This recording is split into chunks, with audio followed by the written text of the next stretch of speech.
Dobrý den, vítám vás na oddělení anorganické a materiálové chemie Ústavu chemie Přírodovědecké fakulty. V tomto videu se podíváme na práci s látkami, které jsou citlivé na vzdušnou vlhkost a kyslík, jako jsou například alkoxidy kovů, organokovové sloučeniny a podobně. K práci s těmito látkami se využívá suchý box, šelenkové baňky a vákuová linka. U nás pracujeme například s alkoxidy kovů, metaloorganickými sloučeninami a dalšími, které tedy s vodou reagují a dochází k jejich degradaci.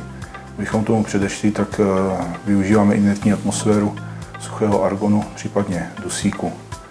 Na začátku se podíváme na suchý rukavicový box, což je hermeticky uzavřená krabice, která je naplněná inertním plynem, v našem případě dusíkem, a která umožňuje snadnou manipulaci tady s těmi citlivými látkami.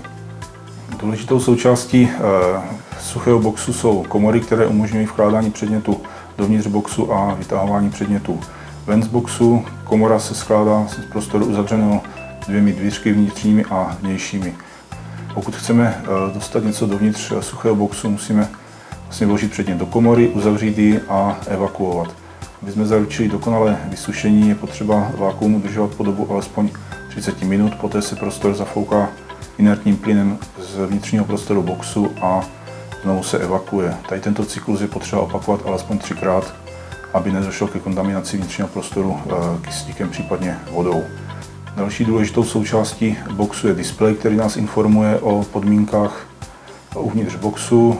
Důležitým údajem je tlak, který nám říká, na jakou hodnotu je nastavená hodnota tlaku plynu, a potom dále tam máme informace z čidel, které nám říkají o koncentraci kyslíku a vody uvnitř suchého boxu, čili nám říkají, jestli je možné v tom boxu pracovat bez nebezpečí degradace látek, s kterými tam pracujeme. V suchém boxu můžeme provádět všechny běžné operace jako v klasické laboratoři. Příkladem je příprava NMR vzorku, kdy vlastně do NMR kyvety přidáváme vzorek reakční směsi a deuterované rozpouštědlo, případně můžeme připravit vzorek čisté látky pro její charakterizaci pomocí nukleární magnetické rezonance.